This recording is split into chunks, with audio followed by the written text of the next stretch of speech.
thanks for sitting down with us No, in pleasure. Avocado HQ. It's well time we have a mortgage chat because we're speaking to people every day and we've had some big events recently. We've had the election, we've had a new Labour government, we've had the budget. I feel like a lot's going on. Yeah. We've both changed our mortgages this year. Yours was this year, I think. Yeah. Ian knew about that. So we're in fixed rates.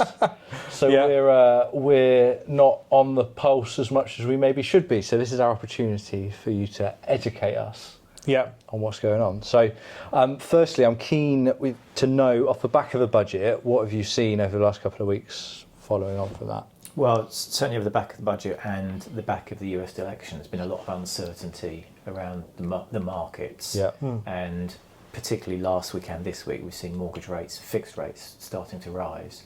Not drastically, but rising by up to 0.25%, which I think has taken some people by surprise because the media are saying that the base rate, which dropped, should affect interest rates, and it's not necessarily doing that. No. I think that confuses a lot of our clients. Yeah, because I saw a lot of... It will do, won't it? Because why would anybody think they're going to be paying more on a mortgage when the Bank of England rates come down by 0.25%? Because in theory, it's a 0.5% swing, isn't it? Yes. Because the Bank of England rates come down by 1/4, and now the fixed rate mortgages are going up by 1/4. I guess for us, why does that happen? Well, I think mainly because the fixed rate mortgages are generally, with most lenders, priced against what are called swap rates in the city. And the swap rates, or to give them the proper name, SONIA swap rates, are the prices at which lenders will lend to, banks will lend to each other, be it mortgage lenders or commercial banking or whatever. Yeah. It's the price at which they can get fixed rate money. Yeah. And that's driven by a lot of global events. So, and contained within the swap rates is an anticipation of what pricing of mortgages or money will be in the future. And at the moment, there's a lot of uncertainty in the world with the budget, which looks like it might be quite inflationary, and nobody's really clear on the effects of the UK budget, and probably more importantly, the US election. Yeah. So we don't know what the new president's policies are going to be or what he's going to do when he takes office in January, I believe. Okay. So that kind of presents people who lend money with risk, and where there's more anticipated risk, they want more reward. So that feeds through to the rates at which you can buy your fixed rate. Fine. Yeah, because I saw a lot of content on social media after the Bank of England base rate came down saying rates are down, so mortgage rates are going to come down. But then when I looked at the swap rates have gone up. Yes. So actually that message of the Bank of England rate equaling reduced mortgage rates was actually incorrect in this scenario because the swap rates were going up. Yes, I'm not an expert on swap rates. I think you need a degree in economics to do that. But my understanding is the anticipation was that the base rate would come down quicker in the UK over the next year or two. And there was a lot of talk after the budget that actually the base rate wasn't going to be able to fall as quickly as possible because the budget is deemed to be inflationary. So if inflation goes up, it becomes harder for the Bank of England to reduce the base rates because the base rates are there to curb inflation. Yeah. So someone with a degree in economics would doubtless explain it a lot better than me. but that's the effect we're seeing basically. Got it. So it's generally the money markets looking into the future and saying what are rates going to be in 2 years, 5 years, 10 years. Correct. And then Yes. the mortgages are priced. That's exactly. And you get a 2 year, you get a 1 year swap, a 2 year swap. So it's the price of money to borrow it for that period of time. Yeah. Yeah. Wow. Because I find it interesting looking at the changes in the swap rates between, say, 2 years, or 5 years, and 10 years, and thinking, okay, what's changed as to why the 2 year rate has gone up more than the 5 year rate, and what does that mean? Yeah. You know, Yeah. so Yeah. I think for anyone who's thinking about a mortgage, just being aware of the swap rates and the mechanisms which go into pricing a mortgage can help. Yeah, absolutely. And I think one thing just to take into it is that the 0.25%, whilst we look back at the Liz Truss days when interest rates went up quite considerably and we went from a rate to a rate, that was quite a big jump for a lot of people based on cost and pounds and pence per month. Yes. When we look at a 0.25% increase, we're nowhere near looking at the same levels of increases again. They're quite marginal changes. Yep. So it doesn't stop you from, if I'm a buyer here sitting going, I'll tell you what, I'm going to try and predict the market over the next 6 months and try and save myself 20 quid a month. Yes. Don't do that because that's not going to help you find the right house for you, but certainly be cautious of it and aware of it. Yeah, that's a really, really good point, and I try and get that across to clients that you've got people with degrees from Oxbridge with 3 supercomputers on their desk trying to predict where the mortgage rate or the interest rate's going to go, and 50% of them get it right and 50% of them get it wrong. So you're speaking to your mate down the pub who tells you the mortgage rates are going to go up. He might be right, but it's a guess. It's just a guess.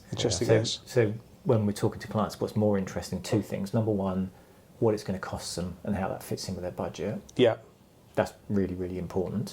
And secondly, which you mentioned earlier on, is buying the right house. I mean, that's the most important thing. Yeah. Not the problem, but one of the things I'm conscious of when I'm talking to people about mortgages, I'm just focusing on one little portion of their finances, which they're really interested in because they want to buy the next house. I understand that. But you can get a bit too fixated on, like you said, try and save yourself 20 quid. Yeah, you can save 20 quid, of course, save it, but don't lose sleep over not saving it. Yes. What you want to do is make sure you buy the best house and then fix for whatever time is appropriate for yourselves. Yeah, because I always find this part really interesting, because if anybody tries to predict it where they try and take it at its lowest point based on interest rates, they'll often find that the property price that they could have bought 6 months prior is now 20 grand more expensive because everybody else has then come back into the market at the same time. Yes. So in truth, by buying when the interest rates are a touch higher is maybe not a bad thing, because you probably get a true price of the property rather than an inflated one when the interest rates come down. Because we saw it when obviously the stamp duty was abolished in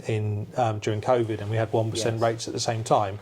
Property prices went nuts, didn't they? And when they came down, when the Liz Truss part came in, there's a lot of people in what would in theory be deemed as a negative equity. They would have had cash in the house, so they would never have been. But they couldn't have got what they paid for it, sometimes to quite a high level as well. So I think actually buying and being more secure with the house that's right for you now, even if it might mean that you're paying 0.25% more or 2.2 or 0.3, that doesn't really, as long as it fits in your budget, as you say, it's a really important thing just to buy the right house for you. And if it's available now, guarantees it won't be available in 6 months' time when you try and buy one. Yes. Yes. And the reality is, if you do a 2, 3 or 5 year fix, people get concerned about whether the mortgage rate's going to be more expensive or cheaper in 2, 3 or 5 years or during the period of their fixed rate. The reality is they're never going to know. No. I know because I have to look at it every day because that's my job. But actually you're not going to say, oh, well, look in the Sunday papers because we're 1 year into our 5 year fixed rate. Let's see, all you can do is say, well, I paid the mortgage and I love the house I'm living in and it's fantastic. That's the reality of it. And people forget their mortgage rate and forget how much they pay for the house. It's their sole focus when they're going through it, but it's very quickly forgotten. And it is quickly forgotten, because one of the things I will ask clients is, what's your current rate? And most people don't know. So that's a good point. You're right. People forget about it. And obviously it's important, but it's for detail. It's for micro. The macro is getting the right house. That's in the right more location. important there, I think. Yeah, exactly that. And then something we touched on earlier, which I found really interesting, was when buyers buy a house or they buy a second property or whatever, the amount of people that don't have, and you put it in a really lovely term rather than the way that I look at it. I look at it as life protection policy, but you do it as something. What was the word you used earlier? Just protecting the debt. Basically. Protecting the debt. So they don't lose their home. It was amazing how many people that don't have that in place, and that sort of policy and that sort of environment should make sure that you are protected should the unforeseen, because everybody has a will, everybody thinks about that part, who the kids get looked after if and when and ever whatever happens in life. The biggest part of your immediate asset is your property, where you're leveraging a lot of debt. And if you don't have any element of protection in place which covers you against that debt, then should something happen to me or whoever, it's suddenly going to be left with them to pay, whereas in truth a protection policy allows them to do it. How do you find people were receptive to that when you talk to them about it? Well, it's interesting. People, I think, will know that they should really have a policy, but then a lot of it will come down to affordability. And I would say a lot of our clients are woefully underinsured. Which is fine if nothing happens, but if something does happen, it creates a lot of problems which you could solve reasonably easily. And are they expensive? I mean, I've had one in place for a long, long time, Yep. and I couldn't tell you how much I pay for it because it just comes out. Right. But that on top like your of mortgage yeah, deal. yeah, exactly that. A bit like that, and income protection bits and pieces that I've still got policies running for, just for protection Yeah. more than anything. But Yeah. let's say a normal. I mean, you probably need to look it up, but from a normal £350,000, £400,000 house, for example, where you're looking to try and cover the debt, is it hundreds of pounds or No, is it 50 quid? What? It varies on the amount of protection that you Yeah. take, Yeah. usually related to the size of your mortgage, how long your mortgage is, and how healthy or unhealthy you are. Okay. So that's a difficult one to quantify, but for a life policy, you're looking at something up to £50 a month. So you're looking at a couple of takeaways a month less. Yeah. To make sure that you protected your house income. Yeah. And if you're young and very healthy, it's probably significantly less. Oh wow. Okay. Fine. Yeah. Yeah. So it's well worth having then. Well, it's one of those things that it's probably quite uncomfortable to talk about. I've been Yes. going through with my parents at the moment, doing the power of attorney and doing the wills. Yeah. You know, I'm 30. It's probably that time of life where those conversations happen. But it could have happened 10 years ago. It's just quite an uncomfortable thing to talk about and think about and put into place. So I wonder if there's maybe some of that going into it. Yeah, I think there is people are unwilling, particularly on wills as well. We find a lot of people don't actually have wills and are reluctant to do them, particularly if they have children, because they get confused about who to nominate as a guardian, and then Yes. you Yeah. just don't do a will. Which Yeah. is nuts if you've got children. Yeah. But I think people are also reluctant to talk about it if they perhaps feel they want insurance, but maybe have a medical issue that they are concerned about. Well, lenders will look at those differently, and if you're speaking to an expert, you can place it normally at fairly competitive rates. Okay. Fine.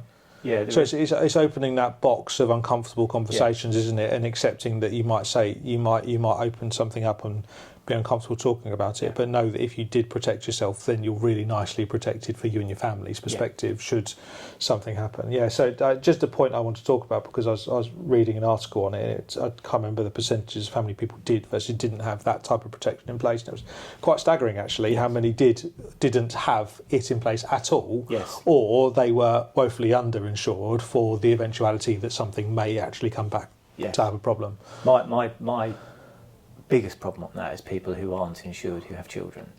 Yeah. That's, if you're not insured and you haven't got children, well, you might lose a house or whatever. But but if you've got children, you need to have that insurance in place. Yeah, totally that. Yeah, absolutely right.